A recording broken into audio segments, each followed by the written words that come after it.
Saudara dan saudari yang terkasih dalam Kristus, kita berjumpa dalam acara Mendekap Kasih Tuhan, bersumber pada 1001 renungan inspiratif karya Romo Frans Sales SI, dan sebagai renungan singkat bagi saudara-saudari yang sedang menderita sakit, baik yang dirawat di rumah sakit maupun di rumah sendiri, dirawat bersama keluarga. Dengan saya, Romo Valentinus Tejantara SIU dari komunitas SIU Teluk Betung, Lampung. Pada hari ini kita ingin merenungkan tema ubah hati yang keras dengan hati yang lembut. Ada seorang pemuda yang terkenal dengan ketegaran hatinya. Ia mempunyai prinsip yang kuat dalam hidupnya. Soalnya prinsip-prinsip hidupnya itu tidak sesuai dengan prinsip-prinsip kehidupan bersama. Ia mau hidup dengan caranya sendiri.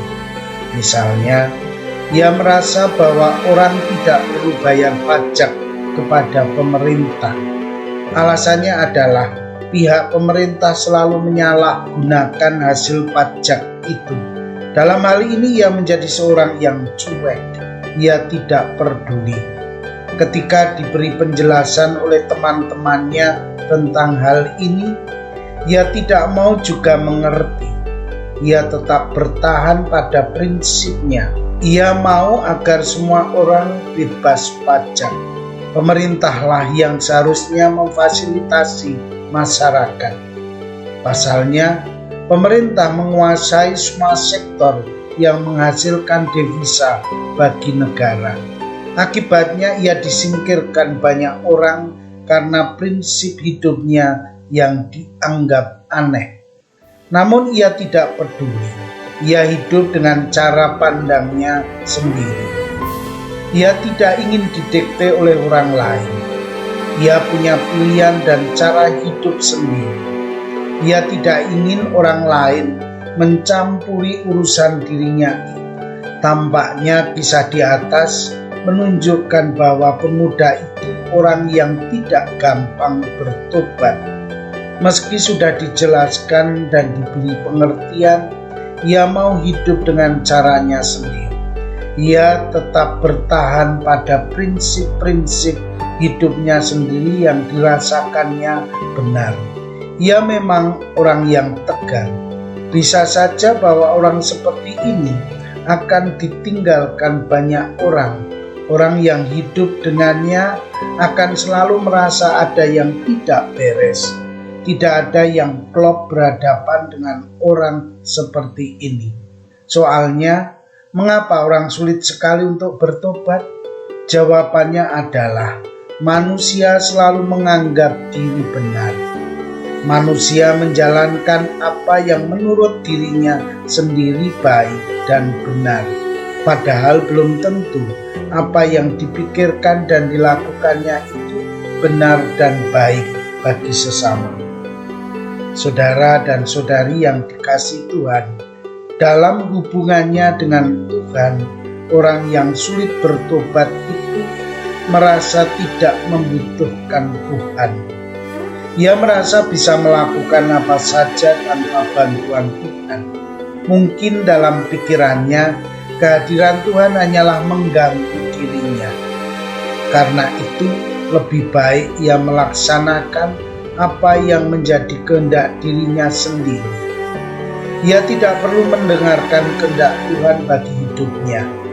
Orang seperti ini menutup diri terhadap kehendak Tuhan bagi dirinya sendiri. Lebih baik ia melaksanakan kehendaknya sendiri daripada melaksanakan kehendak Tuhan. Menurut orang seperti ini, kehendak Tuhan itu tidak jelas. Kehendak Tuhan itu kurang menyenangkan dirinya. Namun Tuhan tetap menaruh kasih kepada orang seperti ini. Tuhan mau agar orang seperti ini juga senantiasa menemukan kebaikannya dalam hidup sehari-hari. Rahmat Tuhan akan tetap menaungi dirinya hingga suatu saat orang seperti ini akan sadar bahwa ia membutuhkan Tuhan bagi perjalanan hidupnya. Ketika ia mengalami kebuntuan dalam hidupnya, ia akan datang kepada Tuhan.